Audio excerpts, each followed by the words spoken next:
Good afternoon. Welcome to Usability Testing. I hope your Wednesday is a good Wednesday and we are already midweek. So we are on week 7 and then next week is reading week. I'm sure some of you are looking forward to have a bit of a time to reflect, right? Yes, Miriam. I know it's been a very busy semester and it's gone fast. I don't know how about you, but it's gone very, very fast. It's been very busy, and I know this class has a lot of content. You have a lot of content with other classes, but we're well aware. But we also have materials we want to make sure that you find the most value from the class. So we are again in this, and I would say we're almost at the end. We're at the end of this big assignment, the moderated usability testing assignment. It's a big component to, well, obviously, to what this class is all about, which is all about usability testing. But we are almost at the end and we're writing the final report. And I understand that writing the final report is also a big piece. It's not necessarily very easy, but it's our last piece. It's really our last piece. And that will be the focus for this week. So is writing the final report. On the good news, I have extended the deadline for you to submit the final report. So I gave you, I had a few teams that have asked if I could extend. So I have extended the submission for the final usability test report to Sunday midnight. So March 7th, Sunday. It was March 4th, so we've changed it to March 7th. So you gain a few days, but that means, my pleasure. That means I want to make sure that your report is super well done, very, very thorough, and it has to be perfect. So you have more time to do a good report. Now, my goal is never to do things fast and to get something. I want to make sure that you do good quality, and I want to make sure you have good time. Going through the data, going through what you found, and coming up with what really has happened and why is this happening? How do we solve? What do we need to fix? What do we need to fix now? What do we need to fix tomorrow? What do we tell our clients or customer is as important. How you deliver your report and how friendly it will be for me to also read the report is as important in the study. There's no point to do a study if we don't do a good delivery of communicating what happened, right? So this piece is as important than everything else that we've done. Everything is important, but that last piece is very important. This is where you're telling me, here's what we found about the website. Here's what we really found about the website based on what we were able to do, based on the participants, what we found, and then making sure that it makes sense to me as a reader, and to make sure that it makes sense to your customer as a customer.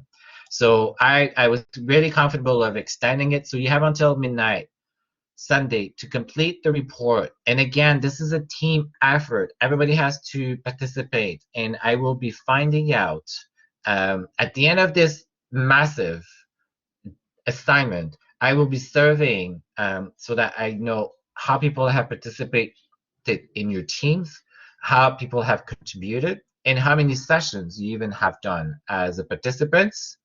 For other teams, I will be asking because it's fair for everybody to be getting the contribution according to the contribution, the mark, contributing to the contribution, so that everybody feels that everybody has fairly participated and fairly contributed in the team. Is very, very important, and that has been mentioned.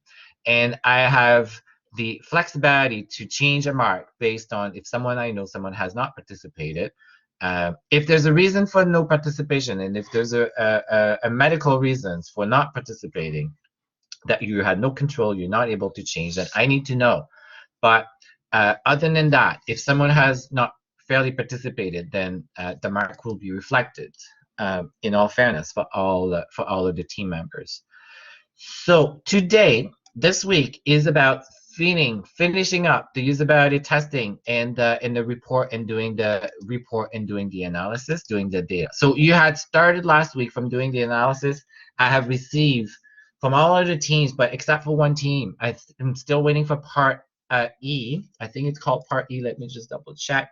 the part E. So last week on Thursday, you started doing the sticky notes. You did the sticky notes, and I was really happy with everything that I have seen. You were sharing, okay, what high level, what we found. So I've already marked, but there's one team that I'm missing, and I think the team knows. I've sent an email, but make sure, if you don't know, make sure you look at the course message. I've sent through the course message. But everybody else I have seen. So you had already doing data analysis, and you've looked at all the data. You have different ways of classifying, which was really good. Some of you choose per user scenario.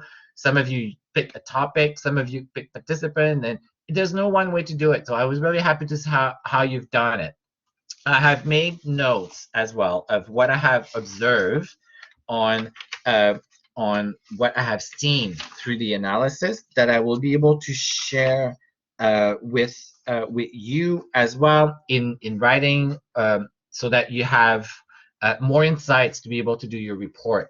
Now, this report is the first one that we do, but then for the final usability testing report, we were going to do real life. Then you're going to have a second opportunity to do a reporting. So I will expect you to take all of the feedback that I will be giving you in this one, and then be able to integrate it into your second big report that you'll be documenting and reporting on.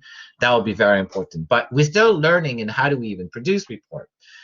So, but there are things that we need to do in order for us to do a good reporting. But I hope you're happy that I've extended that specific date.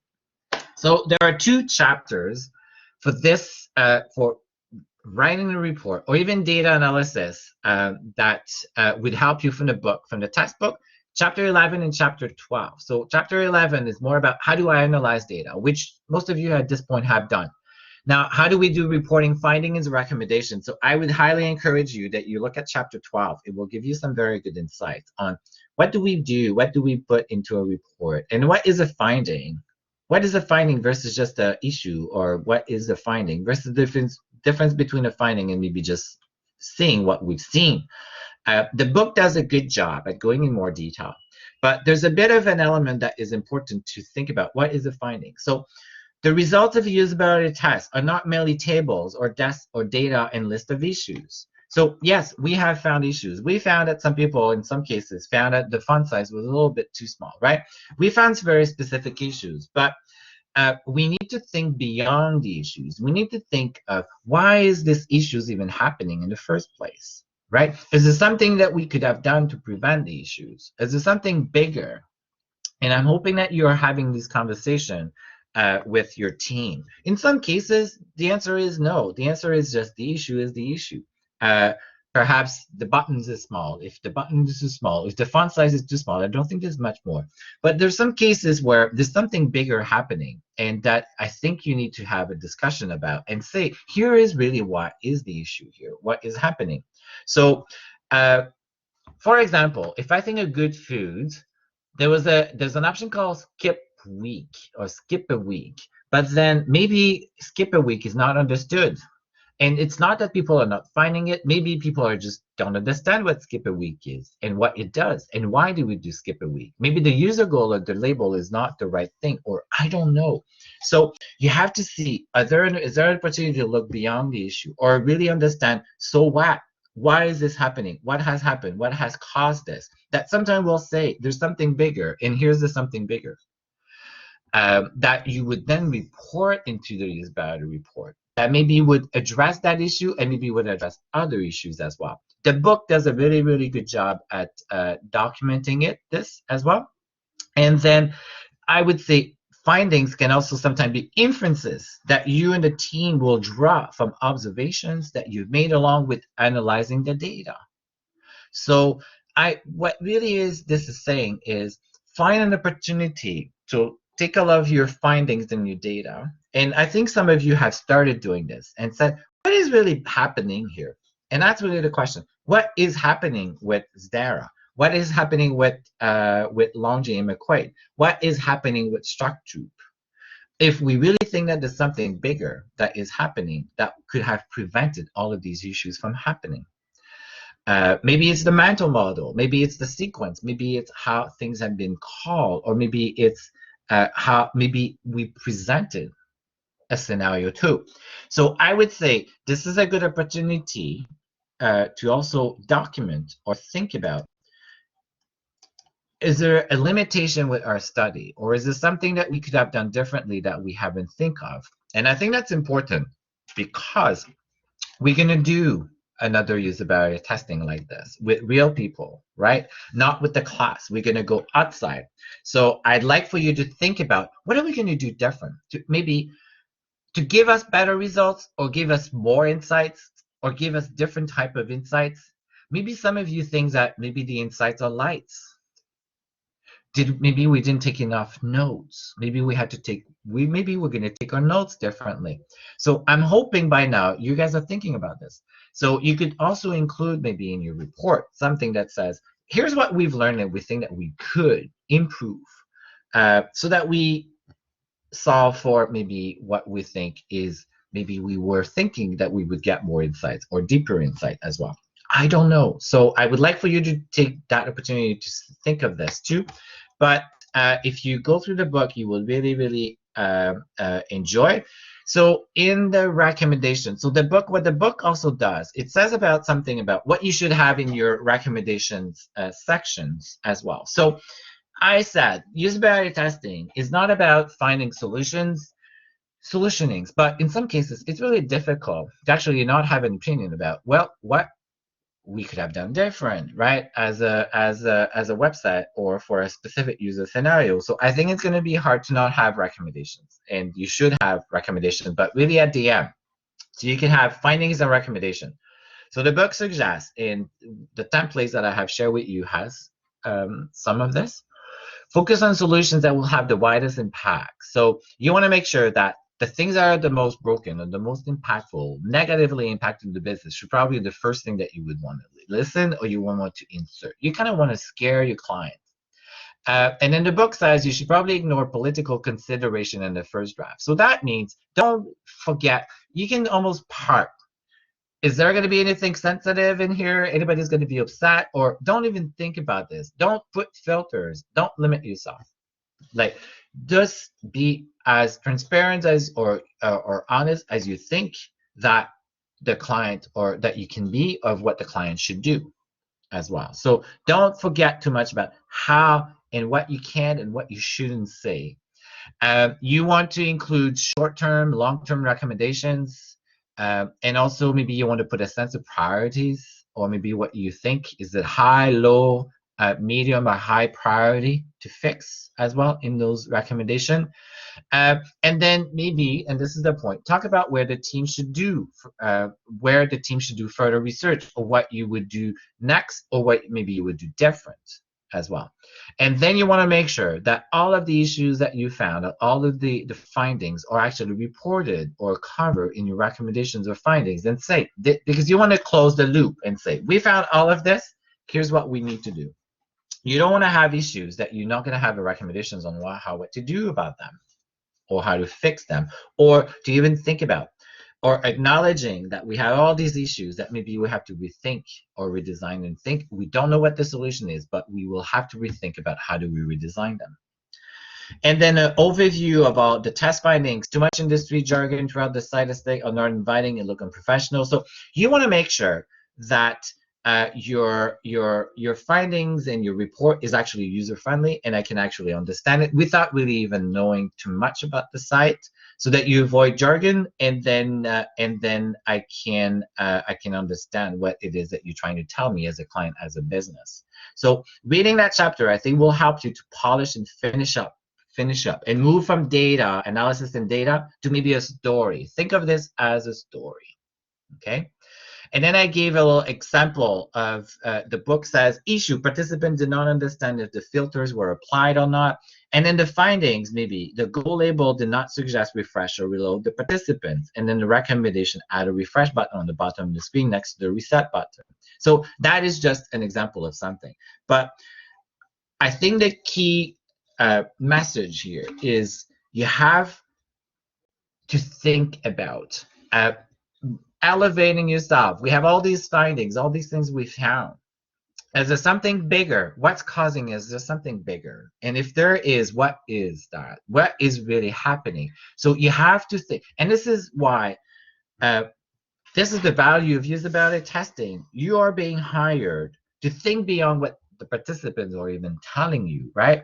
To think beyond what is sometimes even happening in the session, to see that there's something that is perhaps fundamentally broken or with the website or that experience that user will not be able to tell you, but you would know because you've seen it, you heard it, and you've seen other things, or you know good design, or you have a sense of this is what's happening because you've seen it across. And what you've seen across is you're confident enough that is perhaps there is bigger than the words that what the participant each were telling you in the session.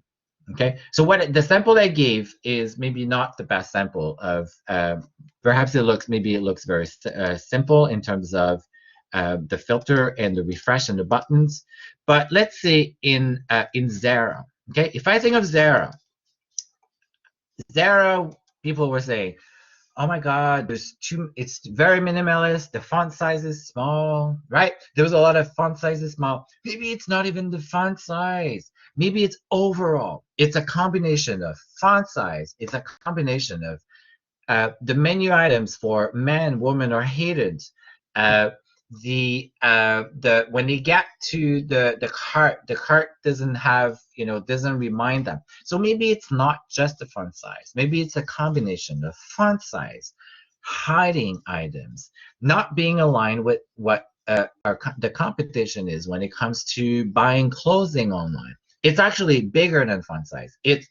There's the information is hidden, and the key goal, the key user scenario for Zara, which is buying online or seeing my order, tracking my order, are actually not easily exposed. I don't know, but that could be an example too. So and perhaps there are some other examples for structured as well. So I don't know, like, do we have a team that has actually moved from just a piece of data to something bigger that you guys want to share with your colleagues that could help the class as well, or any of the other teams?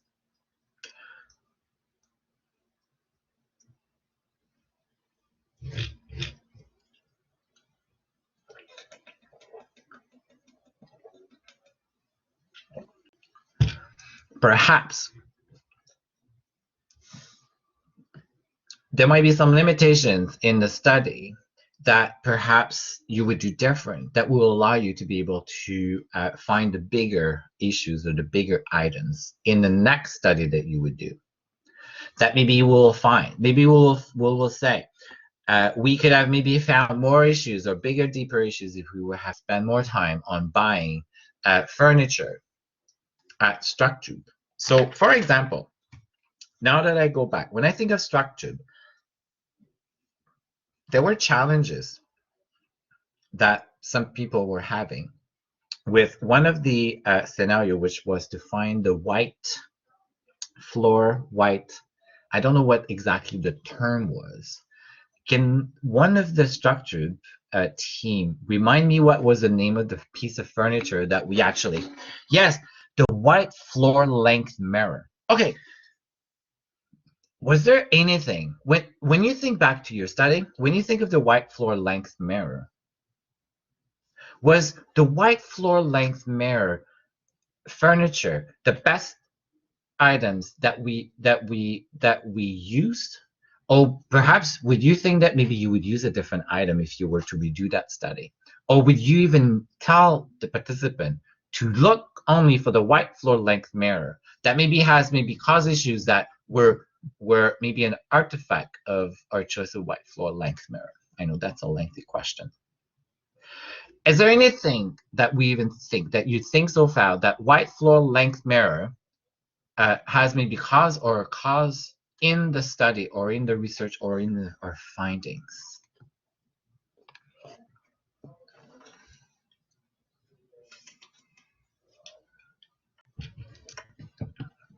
Well, let me ask a question to participants. Did we have any participants that had a challenge hearing the questions, hearing or finding or hearing or knowing or what to know, what to look for when it came to white floor length mirror? On I the uh, of course Mariam, go ahead. I have something to say. So I just like I had a hard time finding it. I didn't know what like white floor length meant, so I tried to like um sort it by color, and then I tried to search up like floor length and then look for white, so it was like a little bit confusing, and it was hard to find, honestly. Okay, and thank you, Mariam. And then Lillian said it was a bit of a challenge for her too. So my goal is not to pick on Elizabeth and the team, but trying to maybe illustrate. And again, we're doing this because we're learning situation, right? So I think this one is a good example of maybe a artifact of our choices for the study that may actually have explained some challenges, but maybe the challenge was not necessarily about structure, but the challenges was maybe with the task and the specific choice of what floor length mirror. Why did I pick on this one is because I listened, I participated, and I think I was listening to your session, Mariam. And I remember there was a challenge to actually even finding, as you said, for the reason that you said with the flat floor, the white floor length mirror. You see, even me, it's a long word, right? And it was the first scenario in the first session. So uh, perhaps maybe we could have said to the participant, if we were to redo the study, maybe we would choose something easier for as a furniture. Maybe we would actually even leave it to Miriam. So we would say, hey, Miriam, thank you for the session. It's coming for the session. We are doing a study for structure today. And do you know structure? And then I think you said, no, I don't really know them. And it was interesting to see the answer, the responses from multiple participants on structure. And then let's say Isabella is facilitating. She would say, well, structure is a furniture store. You can buy accessories for your house, and then you'll go, oh, great, great, great, great. Okay, so then you would say, hey, I know you've been in market for furniture because you know that you've been recruiting people. And what have you been looking for recently, Miriam? Do we have anybody in the class who's in market for a piece of furniture?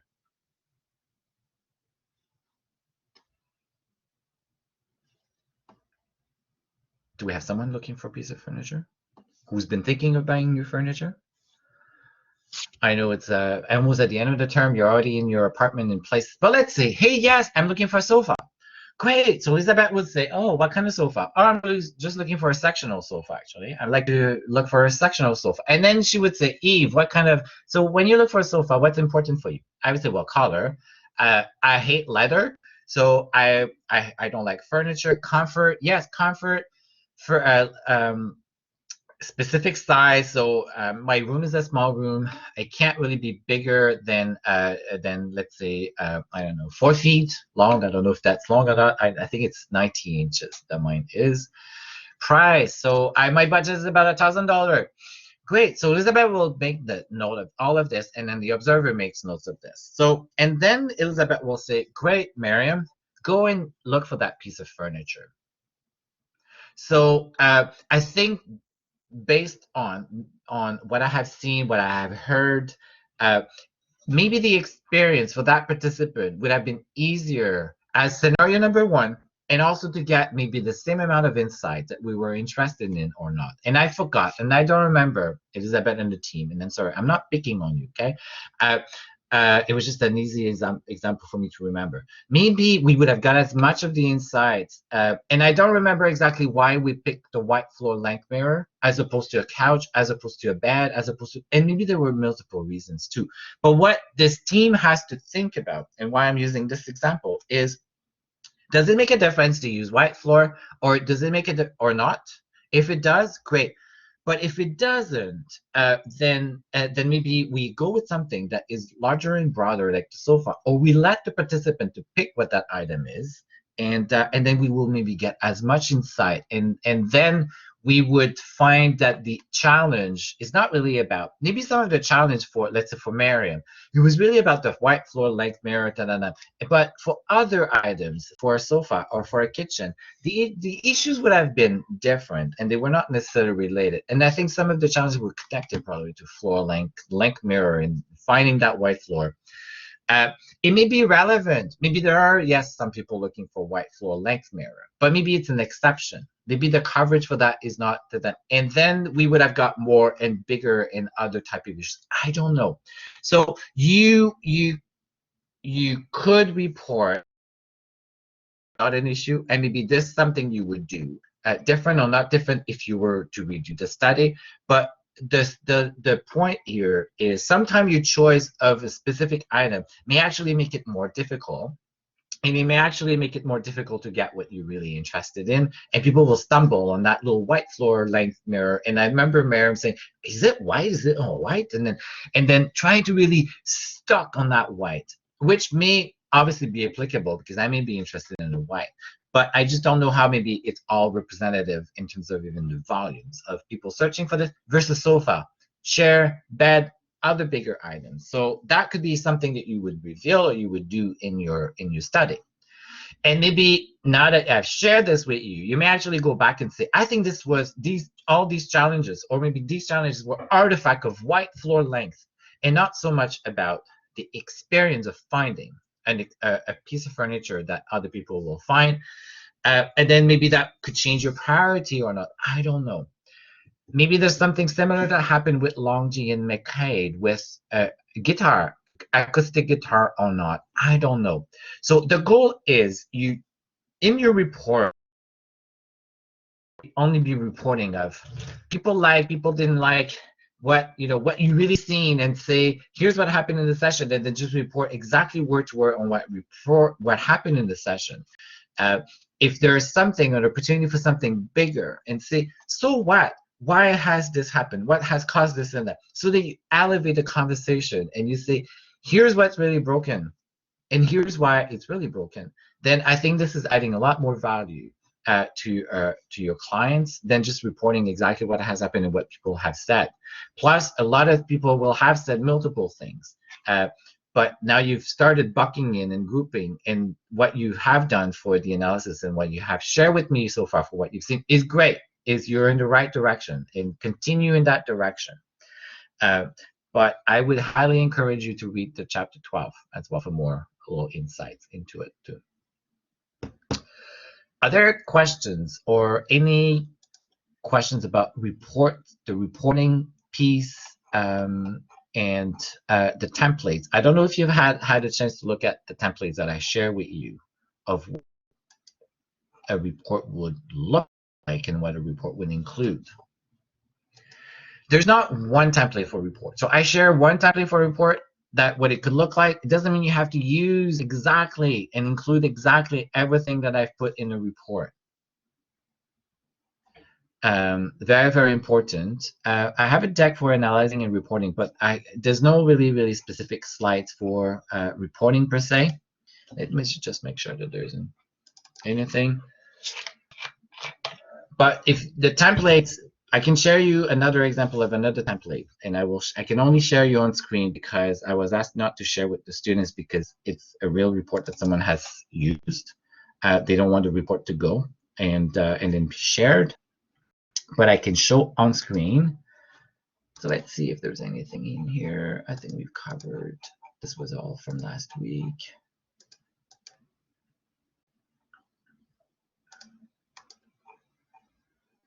So make sure you go through the decks, and there are a lot more insights for you to think about for your reporting and your analysis, but you're already pretty far in your analysis as well. But let's just see the report that I have shared with you. Me, at the end of the day, I want to make sure that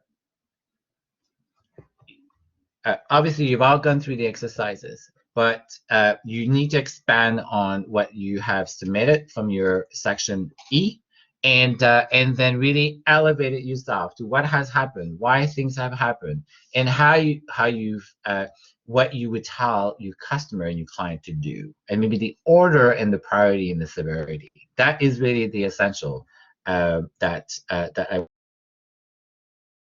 And let me just pull. Where is that? Where did I put the report?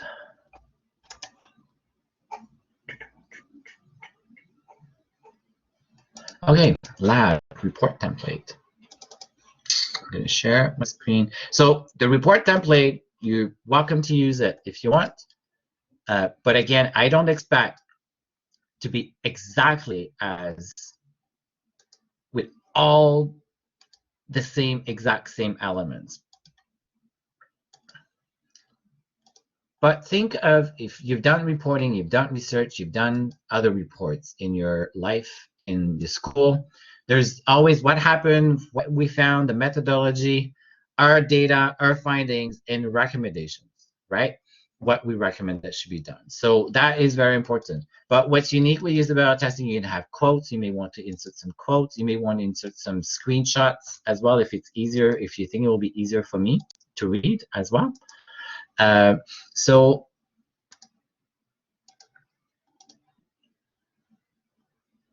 applications. So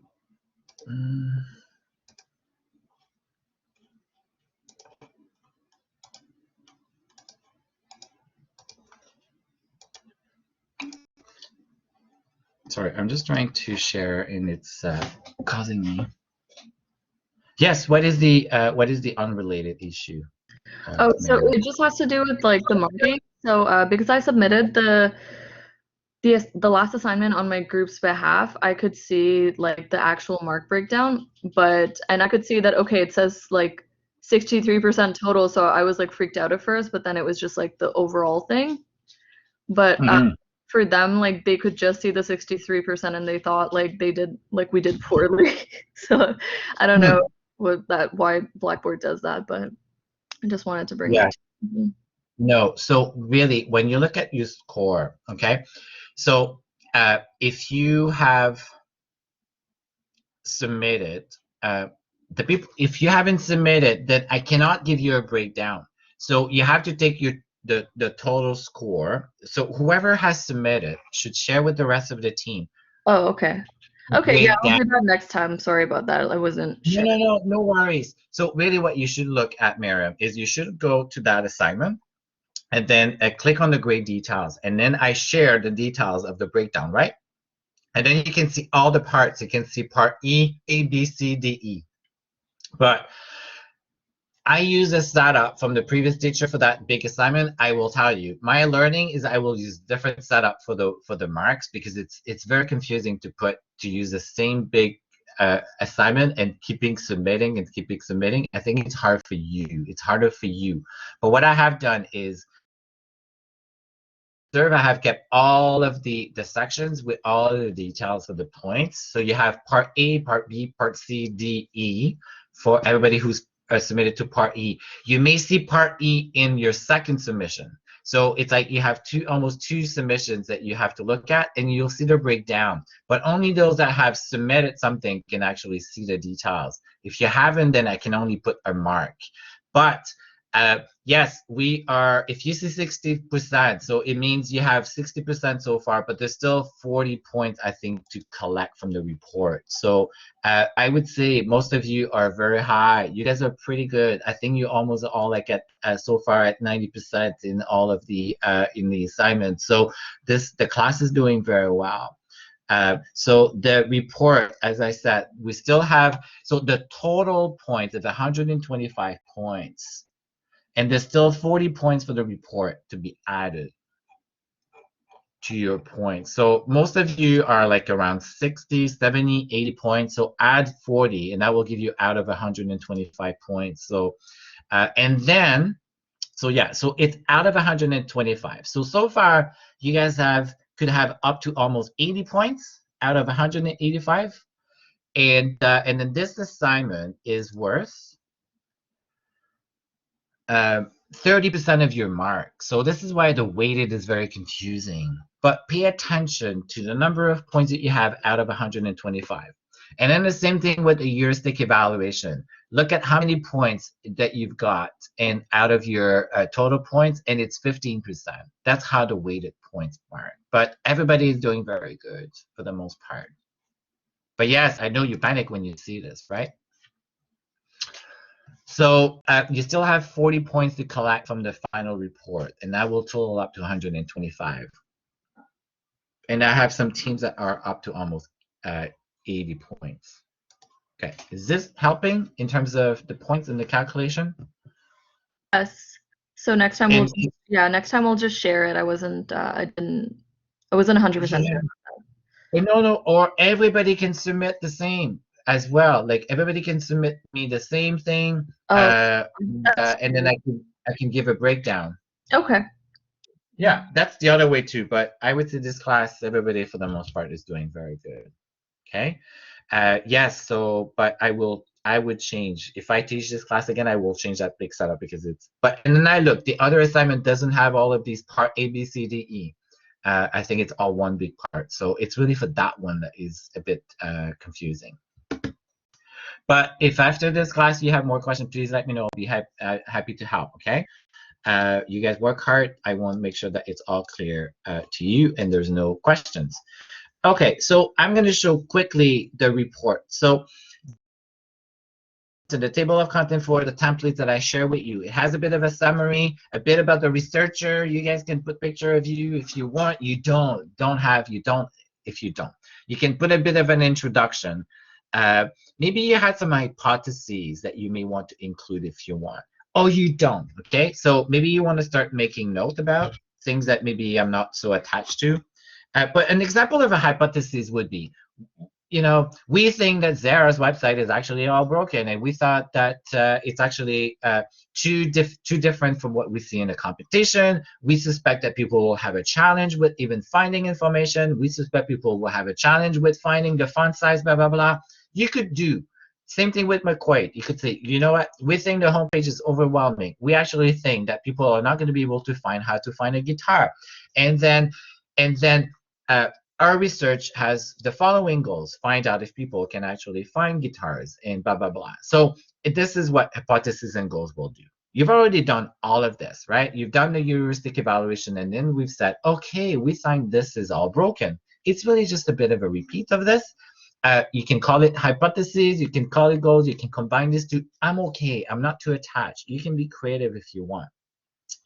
Then you can say, here are the participants. So we recruited, and this is where you just put your what you share with me about your screener, right? Remember, this report will go to your client, and maybe this study took about a month and a half. So for them, a month and a half is far. You're just reminding them. Here are the participants. We recruited new people. We recruited people that knew nothing about your brand, and then we look for people that had this. Then your methodology, okay? I will tell you, I know what you've done. I know methodology. I know this study. You don't have to spend a lot of time there if you don't want, okay? I'm more interested about what you will do as what you will tell me as your story for your results, what you found, and your recommendations. Okay? So you don't have to go crazy on the methodology. I know very well your methodology. The scenarios and tasks, you can maybe just repeat what you've done from your script if you want, or maybe you just put them appendix to if you want. I know your scenario, I know your task. I'm more interested about results. So this report go very much in task completion, timing, how long some people have done. If you guys want to go that way, you can, but you don't have to. But if you've collected task completions, if you've tabulated task completions that you've said and you went very, very thorough, okay. But I'm definitely very interested in knowing though, most people pass, have people success fail for each scenario that you've done? And if most people have failed, why have they failed? And what is causing failure, right? And that is really what is, for me, the most interesting in the piece that I'm most interested in as well. What were some errors maybe for each of the test scenario or that you have encountered? What are some of the key takeaway from maybe the scenario or the key takeaway from your study as well? but I need to see at least these elements. But you can decide how you want to show this, how you want to group, how you want to structure this. But this is where I'm more interested in at this point. There's a question. Will Chapter 12 have areas that cross-reference the format of this report in regards? It will mention some section, the Chapter 12. So the question from Lillian was, will the Chapter 12 have areas that cross-reference the format of this report in regards to how to fill it out? It's giving you, the Chapter 12 will give you a bit of a sense of what your report should include. So, and I think that Chapter 12 actually does a good job, and I think they're very decent and very fair in what they think should be included. I think it's very typical of most report. So I would say combination of Chapter 12, combination of looking at that template here and what I'm sharing with you of what I'm more interested in hearing you'll be good. In doubt, let me know, okay? So if you're in doubt about the report, please reach out to me. Course material. I want to make sure that you guys are successful. If you have questions or you're in doubt between now and the submission of the report, let me know. I'll be more than happy to assist you. But I'm already sharing with you. So the methodology, I know what you've used, okay? Your participant and scenario task, it's just a bit of a repeat of what you've done for the screener, right? I'm more about the results. What did you find? But I'm more about the story. What is your story? What are you going to tell Structure? What are you going to tell McCabe? And how bad is it? Very broken, medium, low, okay? So that is what I'm very, very much interested in. And the recommendations. I'm sure you'll have recommendations to your clients, and maybe recommendation also. What are we going to do different in our next usability study? What would you do different? You've all learned, right? Maybe note taking. Maybe there's something you're going to do different from note taking or not. Did you have another question, Lillian? Yes, when you were talking about the story we tell, is it just like us summarizing kind of what we had done with the Miro boards? More about like the finding, like kind of just briefly talking about not the company itself, but maybe what they've tested and like just general things that they found, or like common areas. Yeah, it's the common areas. It's what is common. What is common to what you've seen. It's really what has surfaced, what has happened, what have you found. Yes, it's what the marrow. It's your marrow. It's taking what you've seen, what you've done in marrow, and maybe putting a little bit more words. Okay, would you say that story aspect would be the introduction? Like we wouldn't have to reintroduce the website, or would you like us to talk about what the website is, what it's about, or You don't need. No, good question. You don't need to tell me much about the website. I know very much about those websites. Okay, thank you. Yes, I would say spend more time, more in depth at results. What we found. What have we found? And then what are results, our findings, our recommendations for the client, and maybe what you would do different for your next usability study as well as a team. Okay. In doubt, please reach out. Please reach out to me. Very, very important. And then you can put things in appendix. So this template, the template has. You can use this template as a baseline if you want. It shows sometime where you can actually put some little quotes. It looks very professional. So, but you can use a dummy or dummier version or a simpler version of this template if you want. But it's I think it will force you to rethink. And I'm actually thinking as you go through the report and writing the report, maybe the new things will come up. Maybe you're gonna go, oh, aha. What are the big aha moments of this big research, right?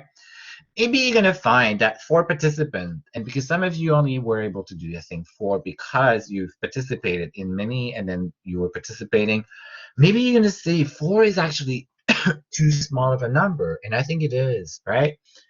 To do this. Yes, tomorrow is about reporting too. So there's no lessons this week. So tomorrow will be about reporting, working on a report. You can come to class or you can do on your own, up to you. So it's up to you how you want to decide to use that time tomorrow. And then, so the report is there for you to use if you want. I don't need all these graphs, okay? So the cute graphs, gender, don't waste time there about your participants if it's about the participants. But if you say that you want to share with me maybe some of your findings, task completion, success in the tab, it's fine, you can. But remember, this is more about, it's qualitative. We only have 4. We only have 6 people. Okay, saying 20%, 75% out of 6 people is small. I'm more interested about so what, the so what of the findings. And maybe the finding is just this: it's too small. But the font is too small and there. But maybe it's not just the font. Maybe it's findability. Right?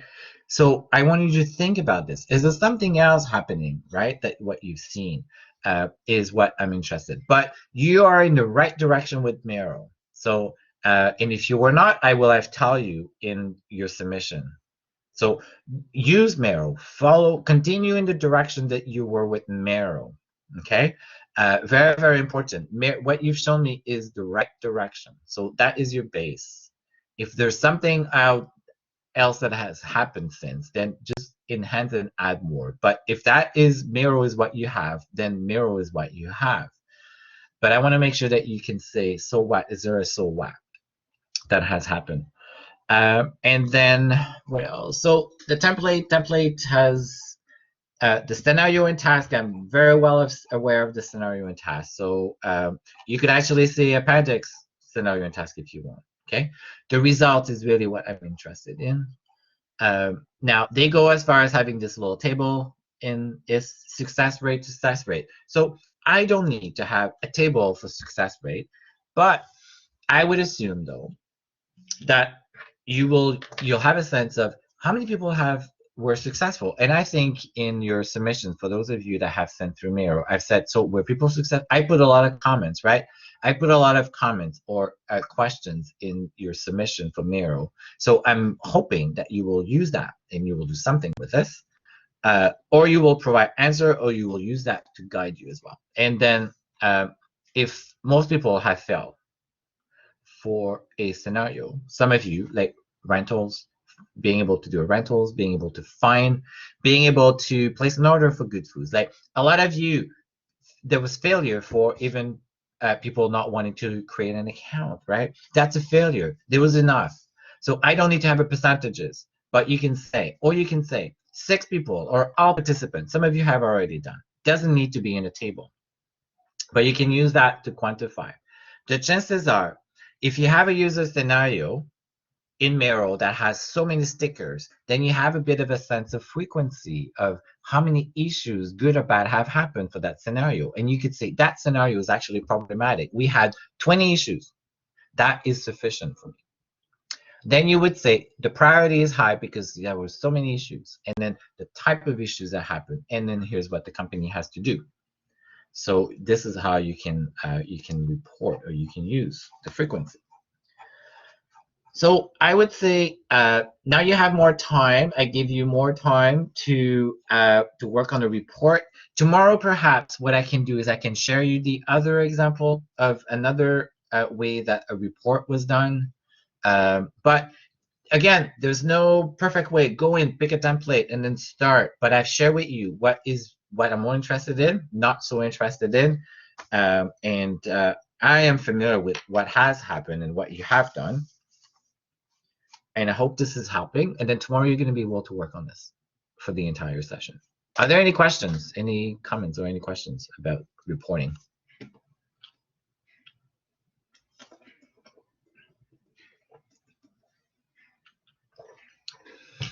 I do know you guys will do good work, but I will know who has put the extra work. And I've seen this since the beginning of the module. And I do realize we're learning. This is why we do this. This is our first big report maybe we're going to do when it comes to usability testing. So I know we are a learning environment. But I've been very pleased with everything I have seen. You guys are on the right track. So take what I have shared with you, apply it, and then you'll be happy. I know you'll learn and you'll get feedback too. Now, on the final big report, then because it will be our second attempt report, then there's going to be some learning. Then we'll implement, and it'll be better. I know that.